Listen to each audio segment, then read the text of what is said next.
Untuk mengetahui bagaimana suasana Ramadan di Gaza, saat ini sudah tersambung bersama kami Dr. Hadiki Habib, Ketua Presidium Mercy Indonesia. Assalamualaikum, Dr. Habib. Waalaikumsalam, selamat malam. Selamat malam waktu Indonesia. Saya konfirmasi dulu, betul baru berbuka puasa ya di sana? Iya nih, baru 10 menit setelah berbuka nih. Selamat berbuka puasa kalau begitu dokter. Kita bicara suasana di sana ini hari kedua, walaupun sebenarnya sudah berakhir fase pertama gencatan senjata di Gaza kan 1 Maret kemarin ya. Bagaimana kondisi warga Gaza? Bagaimana kondisi Anda saat ini? Baik, terima kasih. Untuk warga Gaza, terutama di tempat kami berdomisili sekarang di daerah Gaza Utara, tepatnya di Kompleks Rumah Sakit Indonesia, sebagian besar masyarakat memang masih tinggal di tenda-tenda pengungsian dan sebagian besar masih menggantungkan bantuan makanan sebagai sumber makanan sehari-hari, berbuka dan sahur gitu ya.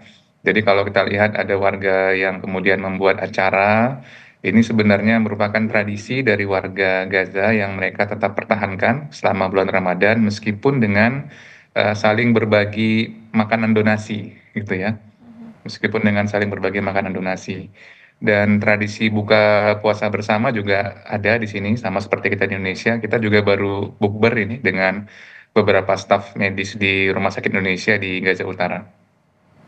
Kalau Anda katakan kebutuhan warga artinya seperti air bersih, mungkin makanan untuk sahur dan berbuka ini yang masih harus menggantungkan dari donasi?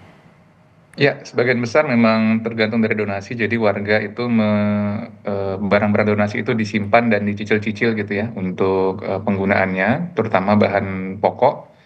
Sementara air minum ini karena sumur-sumur juga masih belum bisa difungsikan secara penuh, masih banyak yang tergantung dari bantuan air bersih yang disalurkan melalui truk-truk air.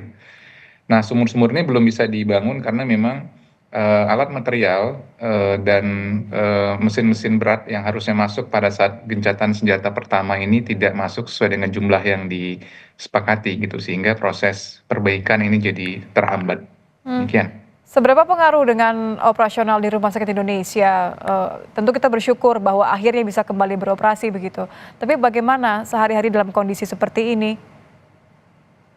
Rumah sakit sudah berfungsi, tapi memang belum 100%. Sejauh ini kami nilai fungsinya itu 30%.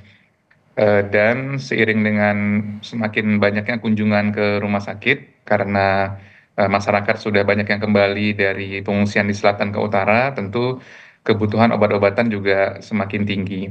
Nah, suplai obat-obatan ini juga yang kita lihat hari ini sudah mulai semakin berkurang sehingga penggunaannya ini mulai dicicil-cicil gitu ya untuk obat-obatan dan alat-alat medis habis pakai.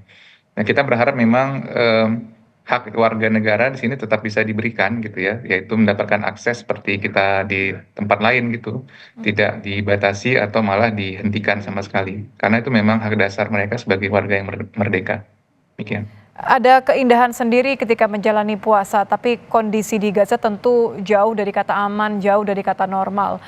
Bisakah Anda menggambarkan, menceritakan dokter, seperti apa Anda dan juga warga di sana berusaha untuk tetap beribadah, berpuasa, tapi di tengah kondisi yang begitu jauh dari kata aman? Ya, sebenarnya kita dikuatkan oleh warga di sini gitu ya. Jadi warga memang secara emosional tentu ada rasa khawatir, was-was gitu ya dengan perkembangan situasi yang terjadi hari demi hari itu yang selalu ada perubahan-perubahan gitu ya. Saling ancam dari pihak Israel maupun pihak yang berunding yang lain.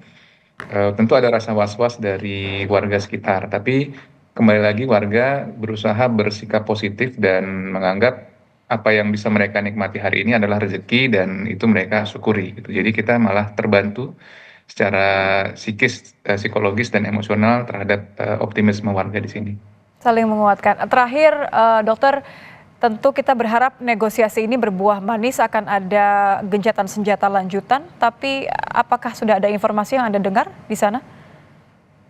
Ya, untuk informasi terbaru memang adanya penundaan untuk masuk ke tahap kedua dan pembatasan masuk bantuan makanan, dan ini sudah kita konfirmasi juga ke supplier-supplier makanan yang sebelumnya bisa masuk. Memang hari ini dikatakan tertunda masuknya.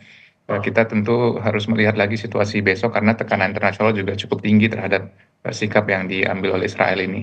Tapi warga merasa cukup khawatir dengan situasi ini karena memang kebutuhan bahan pokok itu merupakan haknya mereka yang harus diberikan sebenarnya. Baik, terima kasih Dr. Hadiki Habib, Ketua Presidium Mercy Indonesia.